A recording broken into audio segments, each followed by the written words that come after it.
আসসালামু আলাইকুম রহমতুল্লাহ। আপনি কি কখনো ভেবে দেখেছেন একজন মানুষ এমন কি আমল করলে আল্লাহর কাছে এত প্রিয় হয়ে যেতে পারেন যে স্বয়ং রাসূলুল্লাহ সাল্লাল্লাহু আলাইহি ওয়াসাল্লাম তার ব্যাপারে ঘোষণা করেন যে তিনি জান্নাতি নারীদের নেত্রী। আজ আমরা এমন একজন মহিয়সী নারীর কথা বলবো, যিনি ছিলেন আমাদের প্রিয় নবী হযরত মুহাম্মদ সাল্লাল্লাহু আলাইহি ওয়াসাল্লামের আদরের কন্যা ফাতেমাতুজ জোহরা রাদিয়াল্লাহু আনহা। আজকে আমরা জানব তার জীবনে এমন কি ছিল, কেন তিনি এত মহান মর্যাদা পেলেন, কিভাবে তিনি কষ্টের জীবনে আল্লাহর সঙ্গে সম্পর্ক ধরে রেখেছিলেন। আর সবচেয়ে গুরুত্বপূর্ণ কথা হলো, আমাদের মতো সাধারণ মানুষ তার জীবন থেকে কোন কোন আমলগুলো গ্রহণ করতে পারি। মা ফাতেমা রাদিয়াল্লাহু আনহের মর্যাদা কত বড় ছিল। সহিহ বুখারীর হাদিসে রাসূল সাল্লাল্লাহু আলাইহি ওয়াসাল্লাম বলেছেন, ফাতেমা জান্নাতবাসী নারীদের নেত্রী।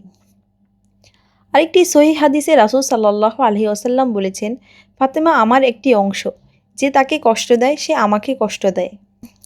ভাবুন তো, যার ব্যাপারে নবীজি সাল্লাল্লাহু আলাইহি ওয়াসাল্লাম এমন কথা বলেছেন, তার জীবন আমাদের নারীদের জন্য, আমাদের পরিবারগুলোর জন্য, এমনকি প্রত্যেক মুসলমানের জন্য কত বড় শিক্ষা বহন করে। তিনি ছিলেন ঈমানদার, আল্লাহভীরু, ধৈর্যশীল এবং ইবাদতগুজার একজন মহিয়সী নারী। তার জীবন বিলাসিতায় ভরা ছিল না, বরং তার জীবন ছিল কষ্ট, পরিশ্রম, ত্যাগ এবং আল্লাহর উপর ভরসায় ভরা। ফাতেমা রাদিয়াল্লাহু আনহের জীবনে কতটা কষ্ট ছিল। আমরা অনেক সময় মনে করি আল্লাহর প্রিয় বান্দা মানে তার জীবনে কোনো কষ্ট থাকবে না, কিন্তু ফাতেমা রাদিয়াল্লাহু আনহের জীবন আমাদের অন্য শিক্ষা দেয়। তিনি ঘরের কাজ করতেন, হাত দিয়ে জাতা ঘুরিয়ে শস্য পিষতেন। এত পরিশ্রম করতে করতে তার হাতে কষ্টের চিহ্ন হয়ে গিয়েছিল। সহিহ মুসলিমের বর্ণনায় এসেছে, তার হাতে জাতা চালানোর কারণে হাতে কড়া পড়ে গিয়েছিল। একদিন তিনি রাসূল সাল্লাল্লাহু আলাইহি ওয়াসাল্লামের কাছে একজন খাদেমের ব্যাপারে কথা বলতে গেলেন, কারণ ঘরের কাজ তাকে খুব ক্লান্ত করে দিয়েছিল। কিন্তু তিনি যখন রাসূল সাল্লাল্লাহু আলাইহি ওয়াসাল্লামের কাছে গেলেন, রাসূল সাল্লাল্লাহু আলাইহি ওয়াসাল্লাম বললেন, আমি কি তোমাকে এমন একটি আমল শিখিয়ে দিব না যা একজন খাদেমের চেয়ে উত্তম? আমলটি হলো, ঘুমানোর সময় ৩৩ বার সুবহানাল্লাহ, ৩৩ বার আলহামদুলিল্লাহ এবং ৩৪ বার আল্লাহু আকবার পড়ো। মোট ১০০ বার আল্লাহর জিকির। সুবহানাল্লাহ। ভাবুন তো, একজন ক্লান্ত নারী সারাদিনের কাজ শেষ করে যখন ঘুমোতে যাচ্ছেন, তখন তার হাতে দেওয়া হলো এমন একটি আমল যা খুব সহজ, কোনো বড় আয়োজন নেই, কোনো দীর্ঘ সময়ও লাগছে না, শুধু আল্লাহর জিকির।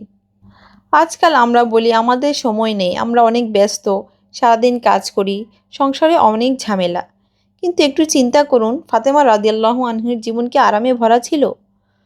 তবু তিনি আল্লাহর স্মরণকে ছাড়েননি। প্রিয় ভাই ও বোনেরা, আপনাদের হাতে যদি সারাদিন সময় নাও থাকে, অন্তত ঘুমানোর আগে কয়েক মিনিট আল্লাহকে স্মরণ করার অভ্যাস করুন। বিছানায় যাওয়ার পর সুবহানাল্লাহ ৩৩ বার, আলহামদুলিল্লাহ ৩৩ বার এবং আল্লাহু আকবার ৩৪ বার পাঠ করুন। এটি রাসূল সাল্লাল্লাহু আলাইহি ওয়াসাল্লাম ফাতেমা রাদিয়াল্লাহু আনহুকে শিখিয়েছিলেন। সহিহ মুসলিমের বর্ণনায় আলী রাদিয়াল্লাহু আনহু বলেছেন, রাসূল সাল্লাল্লাহু আলাইহি ওয়াসাল্লামের কাছ থেকে এটি শেখার পর তিনি আর কখনো এই আমল ছাড়েননি। অল্প আমলকে কখনোই ছোট মনে করবেন না।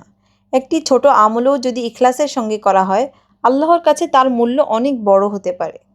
আজকের দিনে আমরা সামান্য কষ্ট পেলেই ভেঙে পড়ি, একটু অভাব হলেই হতাশ হয়ে যাই, একটু সমস্যা হলে মনে করি আল্লাহ হয়তো আমাকে ভালোবাসেন না। কিন্তু ফাতেমা রাদিয়াল্লাহু আনহার জীবন আমাদের শেখায়, আল্লাহর প্রিয় হওয়া মানে এই নয় যে আপনার জীবনে কোনো কষ্ট থাকবে না, বরং কখনো কখনো কষ্টের মধ্যেই বান্দার মর্যাদা বৃদ্ধি পায়। তাই আপনার সংসারে কষ্ট থাকলে হতাশ হবেন না। আপনি যদি একজন মা হন, সন্তান মানুষ করতে কষ্ট হলে হতাশ হবেন না। আপনি যদি একজন স্ত্রী হন, সংসারের দায়িত্ব পালন করতে গিয়ে ক্লান্ত হলে আল্লাহকে স্মরণ করুন। আপনি যদি একজন বাবা হন, পরিবারের জন্য পরিশ্রম করতে করতে ক্লান্ত হয়ে পড়েন, মনে রাখবেন আপনার এই পরিশ্রমও আল্লাহর কাছে মূল্যবান হতে পারে, যদি আপনার নিয়ত সঠিক হয়। আজ আমরা অনেক সময় সফল নারী বলতে শুধু টাকা পয়সা, বাড়ি গাড়ি, পোশাক পরিচ্ছদ এবং বাহ্যিক সৌন্দর্যকে বুঝি। কিন্তু ইসলামের কাছে একজন নারীর আসল সৌন্দর্য হলো তার ঈমান, আখলাক, লজ্জাশীলতা, আল্লাহভীতি, ধৈর্য, পরিবারের প্রতি দায়িত্ববোধ এবং তার ইবাদত। এগুলোই একজন মুসলিম নারীর আসল সম্পদ।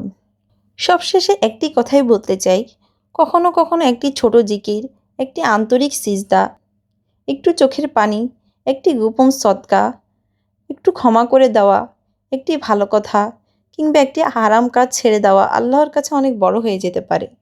তাই কোনো ভালো আমলকে ছোট মনে করবেন না। আজ থেকেই আমরা একটা অভ্যাস করি।